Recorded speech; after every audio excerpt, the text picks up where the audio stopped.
Assalamualaikum warahmatullahi wabarakatuh. Bismillahirrahmanirrahim. Alhamdulillahirabbil alamin. Ar-Rahman 'allamal Qur'an, khalaqal insana 'allamahu bayan. As-samsu wal qamaru bihusban, wan najmu wasyajaru yasjudan. Wa qala aidon wa in tasbiru wa tattaqul la yandurukum kaiduhum syai'an innallaha bima ya'maluna muhit. Wassalatu wassalamu ala asrafil anbiya'i wal mursalin Sayyidina wa maulana Muhammadin sallallahu alaihi wasallam wa ala alihi wa ashabihi ajmain, amma ba'du. Hadratil kiram, para alim, para ulama, warasatul anbiya, para sesepuh, bini sepuh. Hadratil kiram, Bapak Kiai Muhammad Mokhtar Mukti, sang guru besar Mursyid Thariqatus Siddiqiyah Syekh Mukhtarullah Al-Mustafa, yang kami taati Ibu Nyai Safatul Ummah sebagai penasihat organisasi Jamiah Kausaran Putri Hajarullah Siddiqiyah, sekaligus sebagai Ketua Umum Dilal Berkat Rahmat Allah Siddiqiyah Indonesia, dan juga sebagai Ketua Yayasan Tarbiyah Hifdzul Ghulam wal Banat Pusat Losari Ploso Jombang, Jawa Timur, Indonesia. Al-Mukarram Bapak Tasriful Atib Ajis sebagai Ketua Forum Khalifatus Siddiqiyah Indonesia.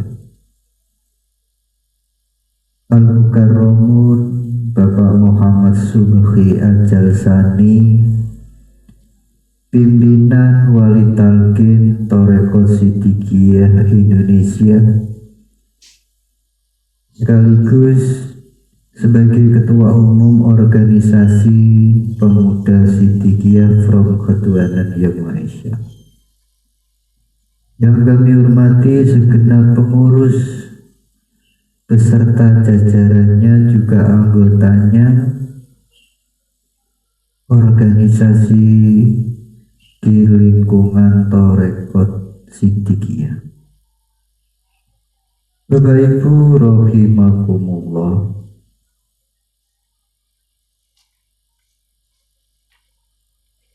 pertama, marilah kita memanjatkan puja dan puji syukur alhamdulillahirabbil alamin kehadirat Allah Subhanahu wa ta'ala yang senantiasa melimpahkan karunia-Nya, melimpahkan kenikmatan-kenikmatannya kepada kita yang tidak terhingga banyaknya. Wa in ta'uddu ni'matallahi la tuhsuha. Yang nomor dua, marilah kita bersyukur dengan ucapan alhamdulillahirabbil alamin kehadapan baginda Nabi Rasulullah sallallahu alaihi wasallam. Beliau pembawa ajaran agama Islam,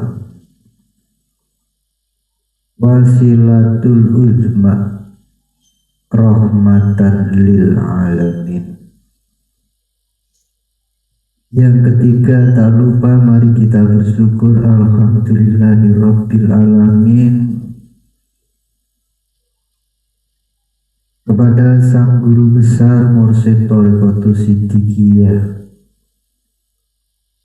Syekh Mukhtarullah Al-Mujtaba yang senantiasa membimbing kita semua melalui ajaran Thariqat Siddiqiyah. Semoga kita semua ini benar-benar menjadi hamba-hamba Allah yang bersyukur. Bapak Ibu yang kami muliakan, Allah Ta'ala berfirman dalam Al-Quran, Inna akramakum indallahi atqakum. Inna akramakum indallahi atqakum. Sesungguhnya orang yang paling mulia di antara kamu di sisi Allah ialah orang-orang yang paling takwa.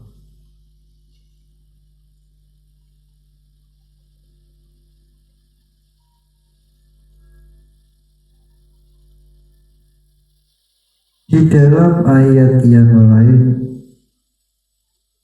juga diterangkan lagi, Ya ayyuhan nasu budu rabbakumul ladzi khalaqakum walladzina min qablikum la'allakum tattaqun. Wahai manusia, beribadahlah kepada Tuhanmu yang telah menciptakan kamu dan menciptakan orang-orang sebelum kamu, agar kamu bertakwa. Di dalam ayat ini diterangkan, takwa dalam ayat ini maksudnya adalah terjaganya diri dari segala pelanggaran aturan Tuhan. Selain itu, takwa juga menjadi syarat diterimanya ibadah. Ini juga diterangkan dalam Al-Quran surat Al-Maidah ayat 27. Innama yataqabbalullahu minal muttaqin. Sesungguhnya Allah hanya menerima ibadah dari orang-orang yang bertakwa. Sedangkan mengenai hikmah takwa dalam menghadapi semua masalah di dunia, ini diantaranya dengan takwa bisa membentengi diri kita dari tipu daya musuh-musuh Allah. Sebagaimana keterangan Al-Quran surat Al-Imran ayat 120. Wa in tasbiru wa tattaqu la yadurrukum kaiduhum syai'an innallaha bima ya'maluna muhit. Jika kamu bersabar dan bertakwa, niscaya tipu daya mereka sedikit pun tidak mendatangkan kemudaratan kepadamu. Sesungguhnya Allah mengetahui segala apa yang mereka kerjakan. Takwa juga menjadi pembuka pintu pengetahuan. Dan yang dimaksud dengan pengetahuan di sini tentulah bukan pengetahuan yang diajarkan di sekolah-sekolah. Sebagaimana keterangan surat Al-Baqarah ayat 282.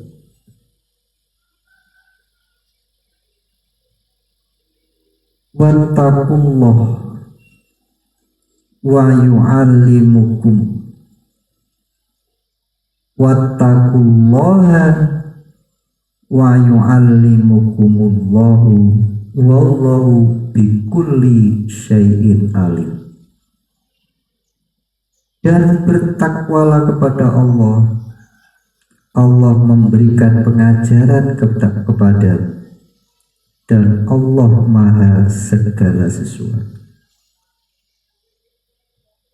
Takwa bisa menjadi pemecah masalah, dan takwa bisa menjadi pembuka pintu rizki, sebagaimana diterangkan dalam Al-Quran surat At-Tolak ayat nomor 2 ayat nomor 3.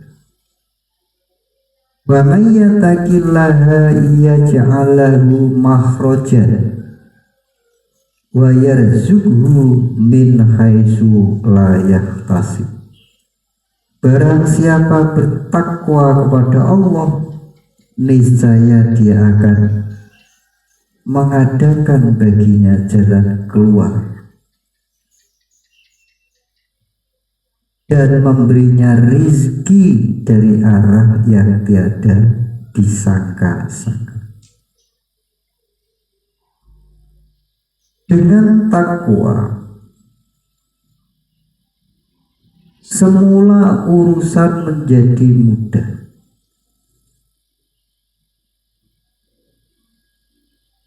Hal ini juga diterangkan dalam Al-Quran surat At-Tolak ayat nomor 4. Wa may yattaqillahu yaj'al lahu min amrihi yusra wa may yattaqillaha yaj'al lahu min amrihi yusra. Dan barang siapa yang bertakwa kepada Allah, niscaya Allah menjadikan baginya kemudahan dalam urusannya.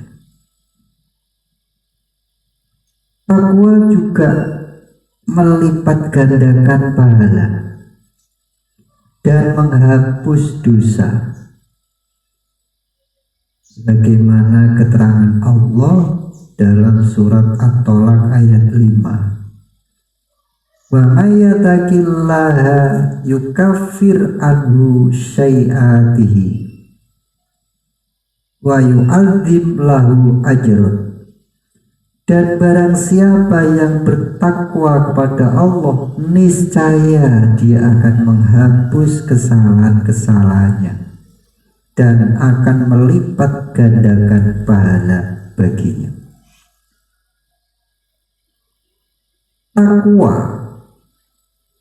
ketetapan kepada Allah, disebut sebagai sebaik-baik pakaian. Ini juga diterangkan oleh Allah dalam Al-Quran surat Al-A'raf ayat 26. Walibasut taqwa dzalika khair. Dan pakaian takwa itulah yang paling baik. Dan masih banyak lagi hikmah-hikmah takwa dalam menghadapi masalah di dunia. Adapun hikmah takwa dalam urusan akhirat, di antaranya takwa bisa menjadi penyelamat dari siksa. Ini diterangkan dalam Al-Quran surat Maryam ayat 72. Summa nunazziyal ladzina taqu wa nadharu dzalimina fiha jisiyan. Kemudian kami akan menyelamatkan orang-orang yang bertakwa dan membiarkan orang-orang yang zalim di dalam neraka dalam keadaan berlutut. Surga akan diwariskan kepada orang-orang yang bertakwa. sebagaimana keterangan Al-Quran surat Maryam ayat 63, tilkal jannatul lati nurisu min ibadina makana takiya, itulah surga akan kami wariskan kepada hamba-hamba kami yang selalu bertakwa. Takwa merupakan sebaik-baik bekal di akhirat. Wa tazawwadu fa inna khairaz zadi taqwa. Berbekalah, maka sesungguhnya sebaik-baik bekal adalah takwa.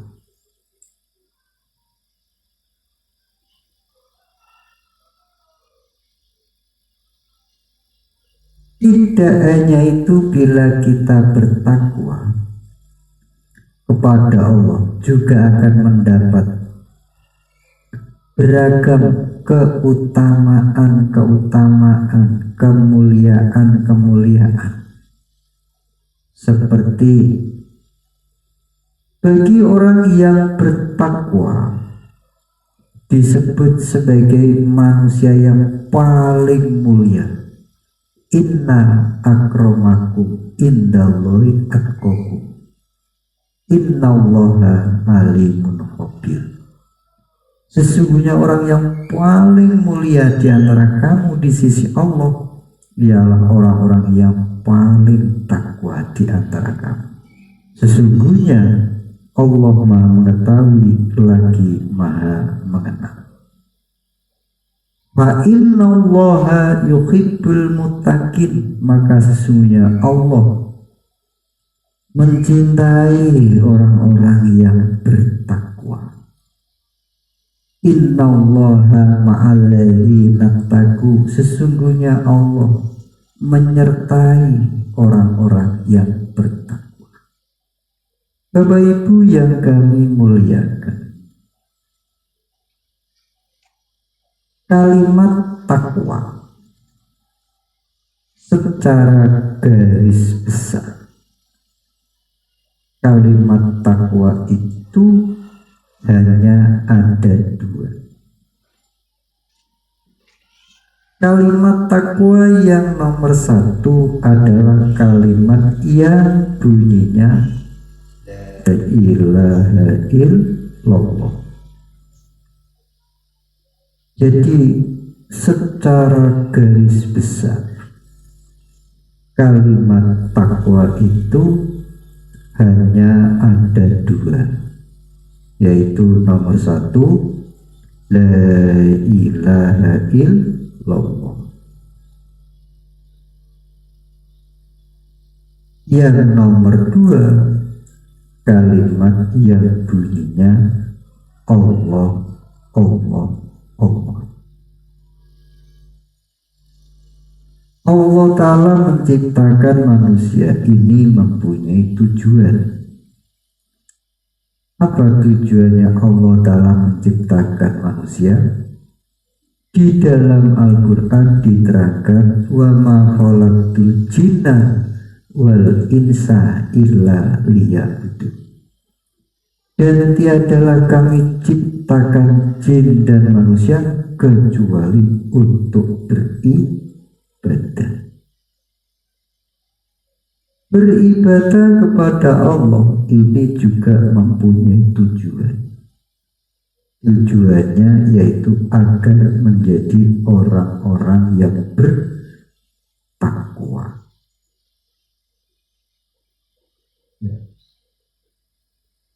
Jalan untuk mencapai tingkatan takwa ini satu, ada jalan secara umum, ada jalan secara khusus, ada jalan secara khusus.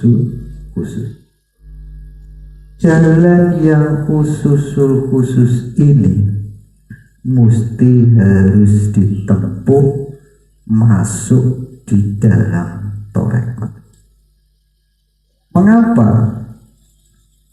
Karena kalimat takwa secara garis besar ini hanya ada dua. Satu, kalimat la ilaha illallah. Dua, kalimat Allah Allah. Bagaimana cara untuk mengamalkan kalimat la ilaha illallah? Di dalam tarekat di situ diajarkan cara-cara berzikir kepada Allah agar bisa cepat menjadi orang yang bertakwa. Kalimat la ilaha illallah di dalam hadis Nabi diterangkan. Qala Rasulullah sallallahu alaihi wasallam, afdalu ma qultu ana wa nabiyuna min qablu la ilaha illallah. Lebih utama-utamanya sesuatu yang saya ucapkan dan diucapkan oleh nabi-nabi ialah kalimat la ilaha illallah. Jadi yang paling utama.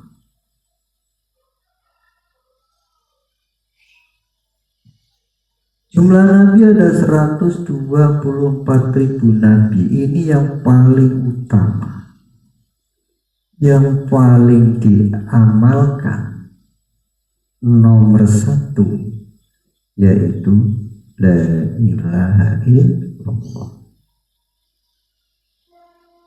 Jadi la ilaha illallah itu merupakan jauhar, berlian maknawi yang keluar dari ruh Nabi yang jumlahnya ada 124.000 Nabi. Iman mempunyai 79 cabang. Cabang yang paling atas adalah la ilaha illallah. Ini diterangkan di dalam hadis. Jadi la ilaha illallah itu cabang teratas. Kemudian yang pertengahan itu sifat hayat. Kemudian yang paling bawah menyingkirkan sesuatu dari jalan yang membahayakan.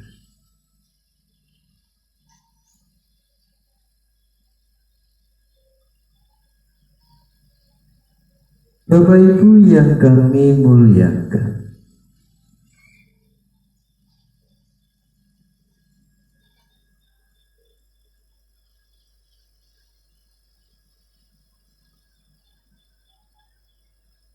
Rasulullah Shallallahu Alaihi Wasallam bersabda,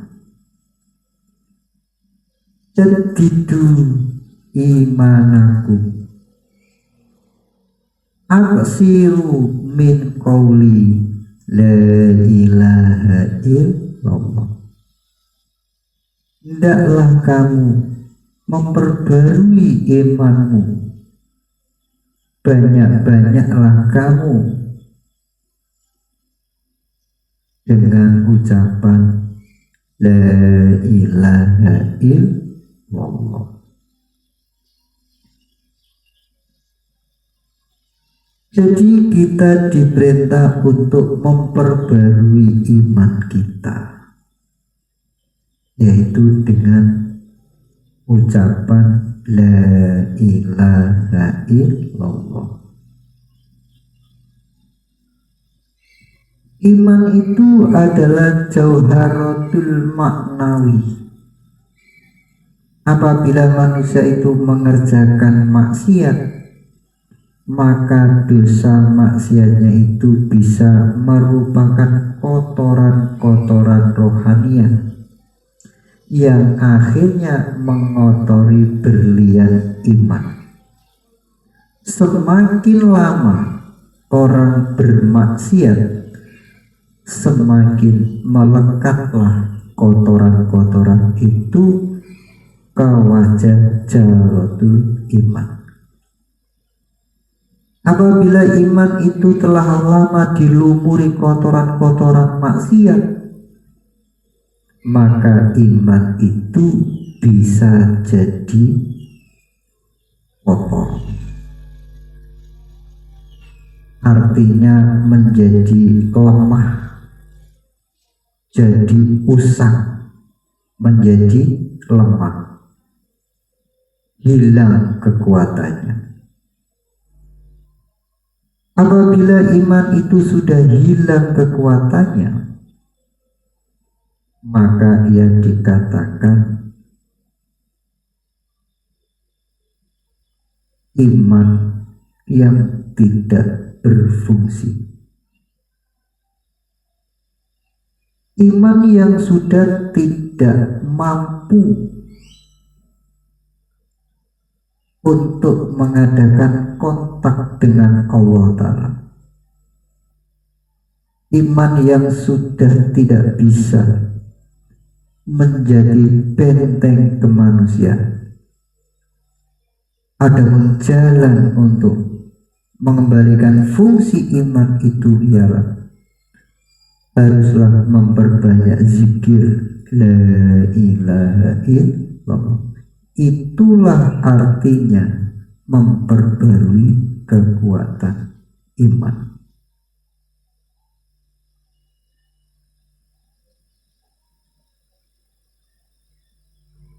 Bapak Ibu yang kami muliakan,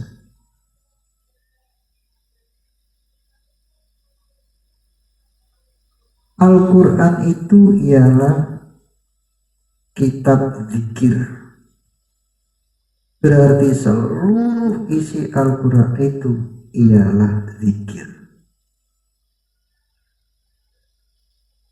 Coba kita lihat dalam Al-Quran surat Al-Anbiya ayat 50. Wa hadza dzikrun mubarakun anzalnahu afa antum lahu munkirun.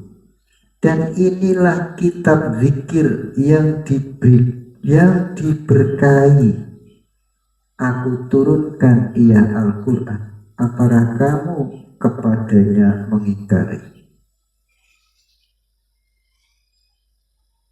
Segala perintah-perintah Allah Ta'ala ialah zikir. Segala larangan-larangan Allah Ta'ala ialah zikir. Segala nikmat-nikmat Allah ialah zikir. Segala kisah-kisah dalam Al-Quran ialah zikir. Segala musibah ialah zikir. Membaca Bismillahirrahmanirrahim ialah zikir. Membaca Alhamdulillahirabbil alamin zikir. Allahu Akbar, Subhanallah, dan lain-lain ialah zikir. Akan tetapi menurut hadis ini seutama-utamanya zikir itu ialah la ilaha illallah. Oleh sebab itu mengamalkan la ilaha illallah adalah mengamalkan seutama-utamanya zikir kepada Allah Ta'ala. Innallaha ta'ala qad harrama. Innallaha ta'ala qad harrama alan nasi man qala la ilaha illallah yabtaghi biha wajhullah.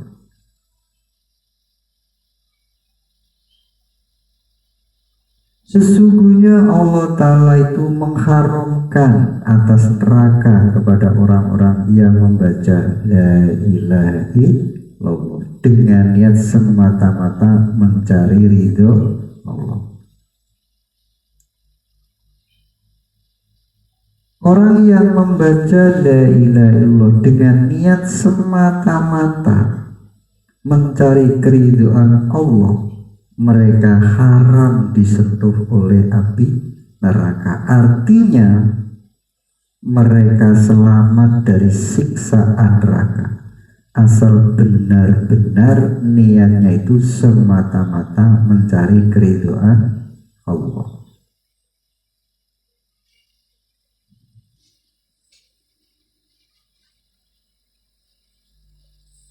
Menurut hadis di atas, kita diperintah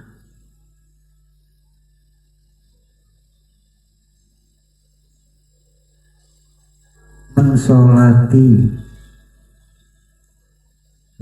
kepada jenazahnya orang yang membaca la ilaha illallah, meskipun orang tersebut menurut umum dikatakan orang yang jahat, orang yang maksiat, orang yang suka menipu dan lain-lain. Itu kata orang umum.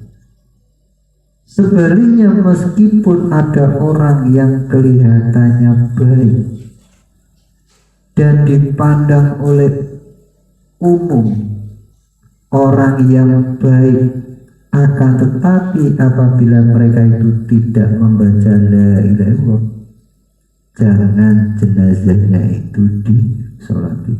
Inilah menunjukkan tingginya kalimat la ilaha illallah.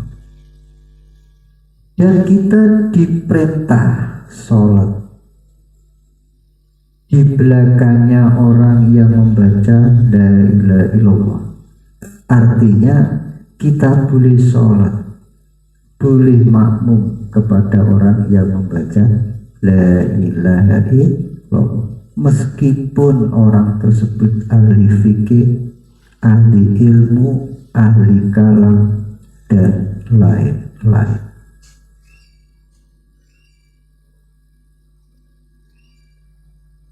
Ini menurut keterangan Rasulullah SAW. Sallu ala man qala la ilaha illallah wa sallu wara'a man qala la ilaha illallah.